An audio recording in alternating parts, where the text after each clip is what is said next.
रायपुर नामक गांव में रमेश नाम का एक व्यक्ति अपनी बीवी और बेटे के साथ रहता था।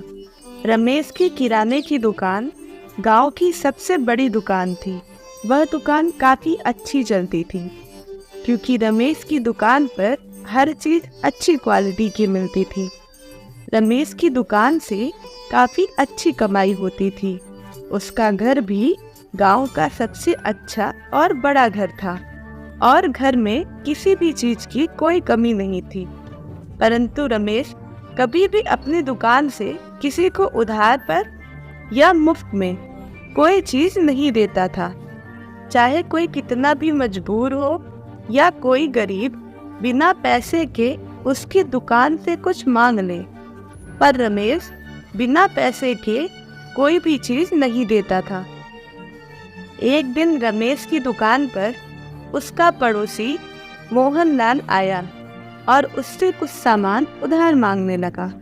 अरे भैया, मुझे घर के लिए कुछ राशन चाहिए था। घर में सामान खत्म हो गया है भैया, परंतु मेरे पास पैसे नहीं हैं। 2-4 दिन में जैसे ही मुझे तनख्वाह मिलेगी मैं तुम्हारे पैसे चुकता कर दूंगा भैया।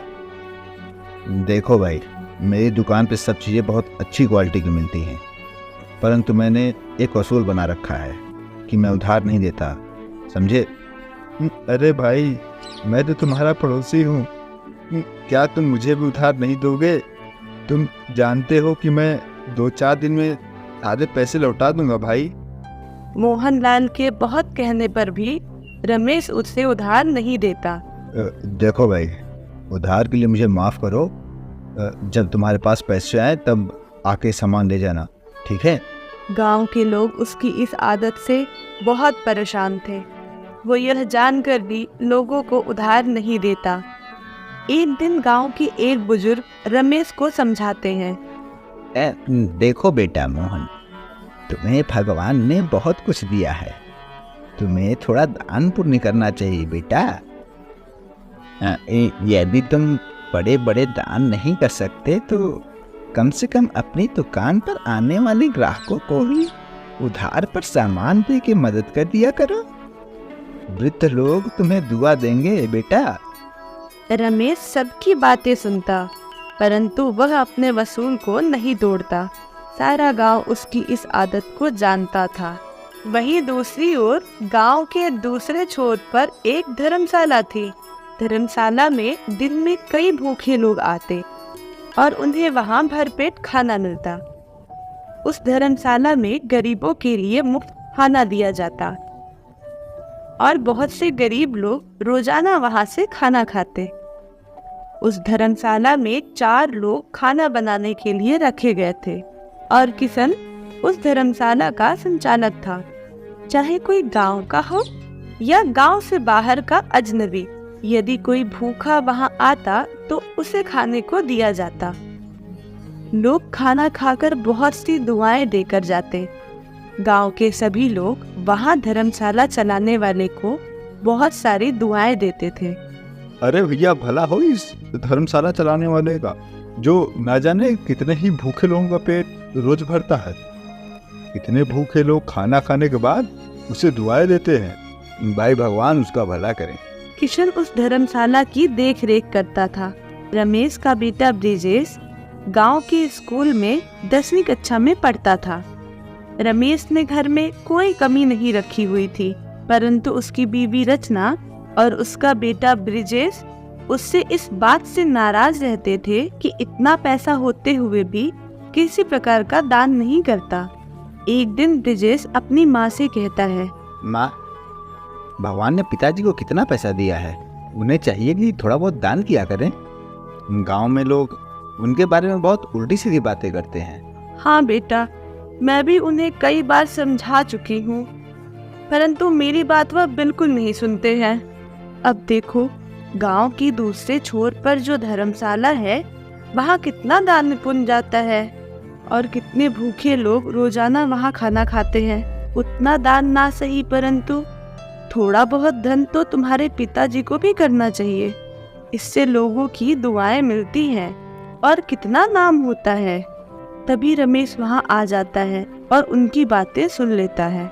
देखो, मुझे शिक्षा देने की ज़रूरत नहीं है। मुझे जो करना है वो मुझे पता है। मैंने तुम लोगों को कभी कोई कमी होने दी, और दान पुण्य का दिखावा करना मुझे अच्छा नहीं लगता। उसकी ऐसी बातें सुनकर ब्रिजेश और रचना चुप हो जाते हैं और समझ जाते हैं कि वो अपने पिताजी को नहीं समझा पाएंगे। इसी तरह दिन बीत रहे थे। गांव की धर्मशाला खूब बढ़िया चल रही थी और बहुत से भूखे लोग वहाँ खाना खा रहे थे, और इस तरफ रमेश के व्यवहार में कोई फर्क नहीं आ रहा था। उसे कोई फर्क नहीं पड़ता था कि गांव के लोग उसे क्या कहते हैं। गांव के लोग उसके बारे में तरह तरह की बातें करते थे।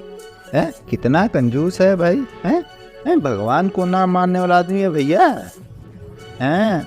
उसके मन में कोई भी दया भाव नहीं है रे।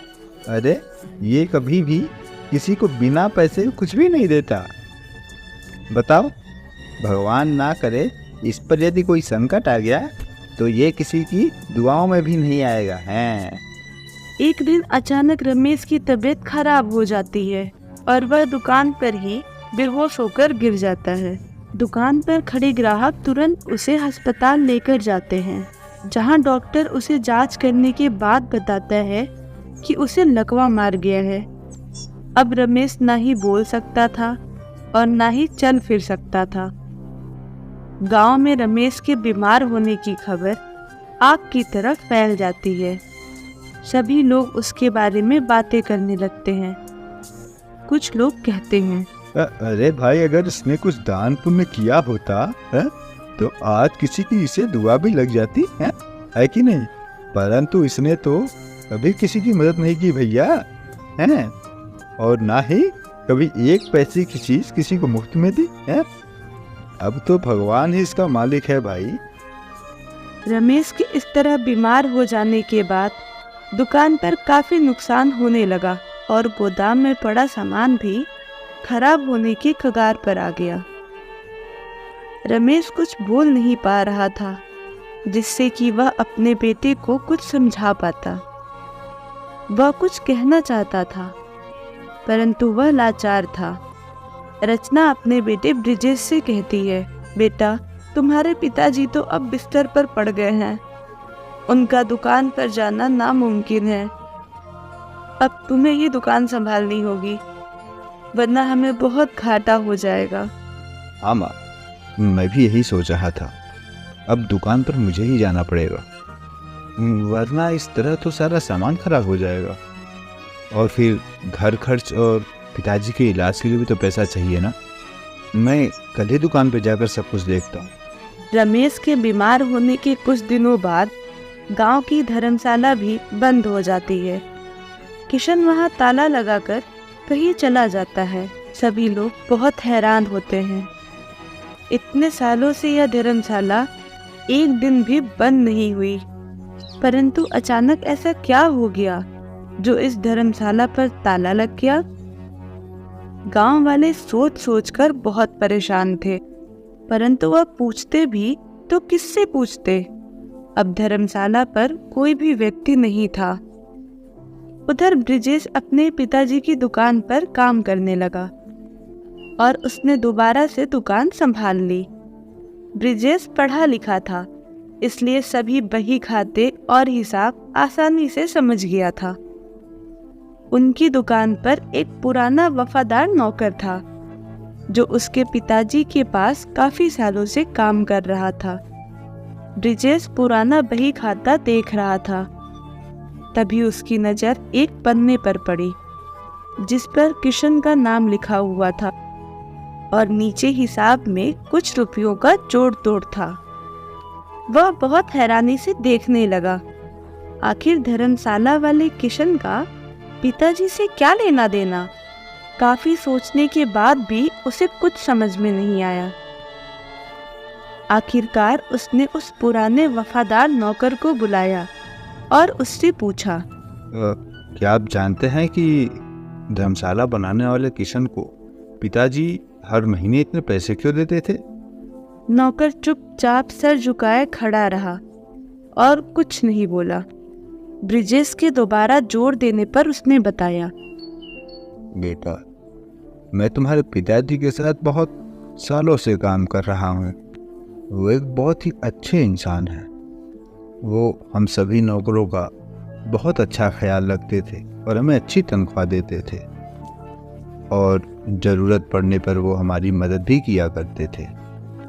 परंतु वो नहीं चाहते थे कि उनकी मदद लोगों के सामने जाहिर हो। तुम्हें जानकर हैरानी होगी कि धर्मशाला में जितने भी लोग खाना खाते थे वो सब भी तुम्हारे पिताजी ही किया करते थे। गांव वाले ना जाने उनके बारे में कितनी बुरी बुरी बातें करते रहे, परंतु उन्होंने कभी भी अपनी इस अच्छाई को लोगों के सामने जाहिर नहीं किया। वो कहते थे कि इंसान अच्छा काम करे लेकिन उसका ढिंढोरा ना बजाए। नौकर के मुंह से ये बातें सुनकर ब्रिजेश के पैरों तले जमीन खिसक गई। वो मन ही मन बहुत पछताने लगा। उसने अपने पिताजी को कितनी बातें सुनाई थी। वह मन ही मन अपने पिताजी के कामों पर गर्व महसूस करता है और अगले ही दिन से दोबारा से धर्मशाला में गरीबों के लिए खाना शुरू करवा देता है। ब्रिजेश किशन को अपने पास बुलवाकर उसे समझाता है। देखो भैया, मेरे पिताजी ये धर्मशाला चलवाते थे, परंतु किसी को भी इसकी कोई खबर नहीं थी। उनका नाम कहीं पर नहीं आता था। उन्हें बिल्कुल पसंद नहीं था कि उनके किए गए दान के बारे में कोई जाने। अब वो बहुत बीमार हैं और कुछ कह भी नहीं पा रहे हैं, परंतु मुझे पता चल गया है इस धर्मशाला का सारा खर्च मेरे पिताजी ही उठाते थे। अब मैं दोबारा से इसे शुरू करना चाहता हूँ। पहले की तरह से ही काम शुरू करवा दीजिए और भूखे और ज़रूरतमंद लोगों के लिए खाना बनवाना शुरू कीजिए। मैं हर महीने पहले की ही तरह पैसे भेज दिया करूँगा, परंतु ध्यान रहे जैसा काम पिताजी करवाते थे वैसा ही होना चाहिए, और किसी को इस बात का पता नहीं चलना चाहिए कि काम कौन करवा रहा है। जी, जैसा आप कहें। पहले भी सेठ जी ने मना किया था, इसलिए आज तक ये बात किसी को भी नहीं पता चली, और आगे भी मैं किसी से नहीं कहूँगा। सेठ जी जैसे लोग दुनिया में बहुत कम होते हैं। भगवान उन्हें स्वस्थ करे। इसी तरह कुछ ही दिन बीतते हैं और रमेश की तबीयत ठीक होने लगती है। रमेश के घर वाले बहुत खुश होते हैं। रमेश का डॉक्टर ब्रिजेश से कहता है, परंतु तुम्हारे पिताजी इतनी जल्दी ठीक हो गए, ये तो बहुत खुशी की बात है।